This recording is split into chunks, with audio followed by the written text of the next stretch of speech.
আসসালামু আলাইকুম ভিউয়ার্স, আপনারা সবাই কেমন আছেন? আমি চলে এসেছি বাবুল সার্ভিসিং পয়েন্ট, তাজমা সিরামিকের গলি, কলোনি বাজার, বগুড়া। এক ভাই তার বাইক নিয়ে আসে, বাইকে তেল বেশি খায়, পিক আপ দিলে পিক আপ ছেড়ে দেয়, তেল ওভারফ্লো হয়, আরও নানা ধরনের সমস্যা। বাবুল সার্ভিসিং পয়েন্টের হেড টেকনিশিয়ান বাবুল ভাই তার বাইকটি ভালোভাবে পর্যবেক্ষণ করে দেখতে পান তার কার্বোরেটরের সমস্যা। পরবর্তীতে আমরা কার্বোরেটরটি খুলে প্রচুর পরিমাণে ময়লা দেখতে পাই।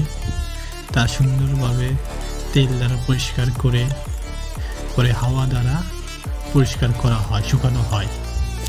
আপনাদের বাইক সার্ভিসিংয়ের জন্য আজই চলে আসুন বাবুল সার্ভিসিং পয়েন্ট, তাজমা সিরামিকের গলি, কলোনি বাজার, বগুড়া। এখানে দক্ষ অভিজ্ঞ টেকনিশিয়ান দ্বারা বাইকের যাবতীয় মেরামতের কাজ করা হয়ে থাকে।